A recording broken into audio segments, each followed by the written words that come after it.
हरियाणा के अंदर 2 नवंबर को एचपीएससी जीएस स्क्रीनिंग पेपर ले रहा है बहुत सारी भर्तियों के लिए। जैसे उसके अंदर सबसे पहला नाम आता है एडीओ, एग्रीकल्चर डेवलपमेंट ऑफिसर। उसके साथ साथ बहुत सारे असिस्टेंट इंजीनियरिंग जो अलग अलग डिपार्टमेंट में है, उन सब का एग्जाम है। पोल्यूशन कंट्रोल बोर्ड के अंदर भी एग्जाम है। लेकिन सभी की समस्या, जितने भी विद्यार्थी, जितने भी बच्चे तैयारी कर रहे हैं, सभी के पास एक ही क्वेश्चन मार्क है। अब 7 दिन का समय रह गया है कि लास्ट मोमेंट में ऐसा क्या रिवाइज करें कि हमारा सिलेक्शन हो जाए। और हरियाणा के अंदर कोई भी ऐसा यूट्यूब चैनल नहीं है, कोई भी ऐसा कोई गाइड मेंटर नहीं है जो आप लोगों की तैयारी करवा रहा।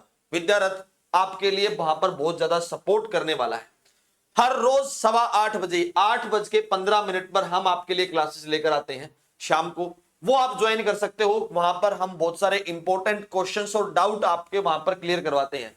अगर किसी को स्पेसिफिक कोई डाउट है किसी भी सब्जेक्ट से रिलेटेड, सब्जेक्ट हो history, polity, geography, economics, current affair, कोई भी सब्जेक्ट हो, आपको एक बार भी सोचने की जरूरत नहीं है। लाइव में आइए और लाइव में ही आपका सवाल का जवाब दिया जाएगा।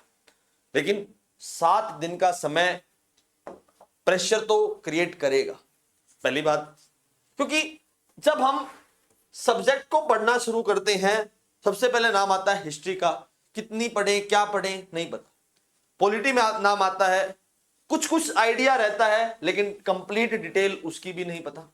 देन उसके बाद हम बात करते हैं ज्योग्राफी। ज्योग्राफी सारी की सारी कंसेप्ट बेस पर है, इकोनॉमिक्स बेस पर है, सॉरी फैक्ट बेस पर है। कंसेप्ट करना चाहिए या फिर फैक्ट करना चाहिए, यह भी नहीं आता। अब उसके बाद नाम आता है इकोनॉमिक्स का। और इकोनॉमिक्स के अंदर हरियाणा के रिकॉर्ड रहा है, सवाल ऐसे पूछे जाते हैं जिसका अता पता कुछ नहीं होता। और वो अता पता उनके लिए होता है जिसने इकोनॉमिक्स को हाथ तक नहीं लगाया हो। लेकिन जिस बच्चे ने इकोनॉमिक्स का थोड़ा सा डीप पोर्शन पढ़ा हो, थोड़ा सा उसको अंदर जाकर समझने की कोशिश की गई हो, तो वहां से क्वेश्चन पूछे जाते हैं। एग्जाम्पल है डिसगाइज्ड अनएम्प्लॉयमेंट। ठीक है, स्पेलिंग गलत हो उसके भाई, थोड़ा सा देख लियो। डिसगाइज्ड अनएम्प्लॉयमेंट क्या होती है, लाफर कर्व क्या होती है, फिलिप्स कर्व क्या होती है। बहुत बेसिक सवाल है, लेकिन सवाल तब आपके क्लियर होंगे जब आपने उस पर्टिकुलर पोर्शंस को, बेसिक पोर्शन को पढ़ा होगा। आप सबके लिए एक सुनहरा मौका भी विद्यार्थी लेकर आया है। ठीक है, जो बच्चा टेस्ट सीरीज ज्वाइन करना चाहता है, तो भाई 4 फुल लेंथ टेस्ट हमने लॉन्च कर रखे हैं। वो मात्र 399 के अंदर हम करवा देंगे आपको प्रोवाइड। अगर कोई बच्चा 12 टेस्ट लेना चाहता है, सेक्शनल भी साथ में करना चाहता है, उसका मन है कि मैं सेक्शनल कर सकता हूं, तो वो भाई 999 रुपीज में हमें कांटेक्ट कर सकता है। कांटेक्ट नंबर ये रहेगा ये, ठीक है भाई, आप इसके थ्रू जाकर हमसे ले सकते हो। लेकिन अब सबसे बड़ी बात आती है, कहां से और कैसे रिवाइज किया जाए। वन लाइनर का सवाल रह गया है, वन लाइनर की जिंदगी रह गई है, क्योंकि यहीं से सवाल आते हैं। अब आपने लुसेंट पढ़ ली, लुसेंट से भी वो सारा फैक्ट क्लियर नहीं हो पाता जो आपने याद किया है, जो आपने समझा है। क्योंकि अधिकारी बनने का पेपर है, तो अधिकारी लेवल जैसा पेपर आएगा, तो वहां पर आपसे कुछ कंसेप्ट भी पूछे जाएंगे, क्वेश्चन स्टेटमेंट बेस भी आएंगे। लेकिन क्या लुसेंट से क्लियर हो जाएगा? उसके साथ साथ आप वन लाइनर पढ़ सकते हो, जो विद्यारथ आपको प्रोवाइड करवाता है। साइंस के प्रोवाइड करवा देता है, हिस्ट्री के प्रोवाइड करवा देता है, पॉलिटी के, ज्योग्राफी के, आपको वन लाइनर मिल जाएंगे। मात्र पर सब्जेक्ट 399। लेकिन क्या कोई अपना प्रमोशन करने नहीं है? अब लास्ट समय में सबसे पहले आपको क्या करना चाहिए? सबसे पहले आपको मैथ के जो फॉर्मूले हैं उसको आपको पकड़कर बैठ जाना चाहिए। उन फॉर्मूले से सवाल पूछे जाते हैं, डायरेक्ट सवाल आएंगे। और जहां तक मेरा आइडिया है कि मैथ और रीजनिंग से सवाल आपके 15 से 20 का जो मार्जिन है यहां तक रहेगा, इससे ज्यादा नहीं रहने वाला। फिर वो कैटेगराइजेशन मैथ 15 से 20, इसके अंदर रीजनिंग भी है भाई। ठीक है, हिस्ट्री जो है 15 सवाल आएंगे, साइंस जो है 15 सवाल आने की बहुत सारी उम्मीद है, इंडियन कल्चर 3 या 4 सवाल मैक्स टू मैक्स। ठीक है, या फिर इसको इसी के अंदर इंक्लूड कर लीजिए। हरियाणा जी के 6 से 7 क्वेश्चन मैक्स टू मैक्स, वो भी बजट वाला सेक्शन। क्या जी? बजट वाला सेक्शन। करंट अफेयर 10 सवाल आएंगे भाई डायरेक्ट।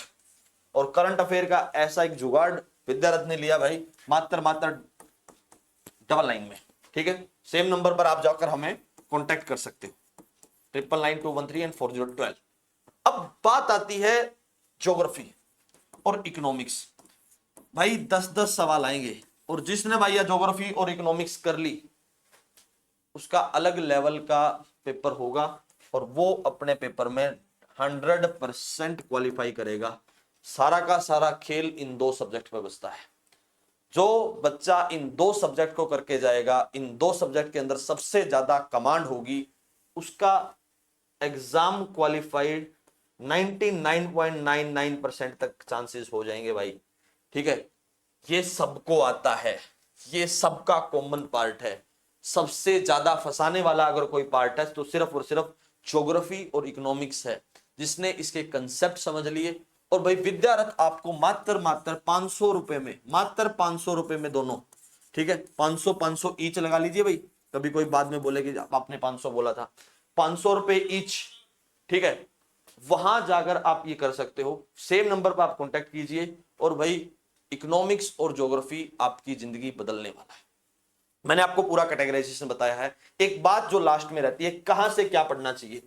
आप सबसे पहले हिस्ट्री को रिवाइज कीजिए, मैथ रीजनिंग का फॉर्मूला रिवाइज कीजिए, साइंस को विद्यारथ के 1 लाइनर से रिवाइज कीजिए, ठीक है। इंडियन कल्चर को छोड़ सकते हो, ज्यादा कोई इंपॉर्टेंट नहीं रहेगा। इसके बाद हरियाणा जी के अगर आपको आती है तो मोटा मोटा कर लीजिए, अदरवाइज हरियाणा का बजट सेक्शन कर लीजिए। करंट अफेयर का मैंने आपको जुगाड़ बताया, मात्र 14 पेज के अंदर करंट अफेयर कर सकते हो। ज्योग्राफी और इकोनॉमिक्स अगर आप मात्र 3-3 क्लास है भाई, ठीक है, 3-3 क्लास, मैं ये ज्यादा से ज्यादा कहता हूं एक दिन के अंदर आप ये तीनों जो क्लास 6 क्लास है ये आप कर सकते हो, तो आपका सिलेबस बहुत आसानी से रिवाइज हो जाएगा और आपके प्रीलिम्स में नंबर बन जाएंगे। तो जल्दी जाइए, विद्यारथ के नीचे जाकर जो नंबर दिया गया है उस पर जाकर संपर्क कीजिए। और मैंने आपको कंप्लीट कैटेगराइजेशन बता दिया है, ठीक है। किसी बच्चे को कोई डाउट रहता है तो वीडियो के नीचे जाके हमें कमेंट कर सकता है कि ये हमें डाउट आ रहा है, तो उस डाउट को हम सोल्व आपका जरूर करेंगे ताकि आपका एग्जाम क्लियर हो। तो कैटेगराइजेशन के हिसाब से सबसे ज्यादा कहां पर जोर देना है वो भी मैंने आपको बताया है। That's all for today, thank you very much and please subscribe to Vidyarath. Vidyarath के सब्सक्राइब करना मत भूले भाई। धन्यवाद दोस्तों।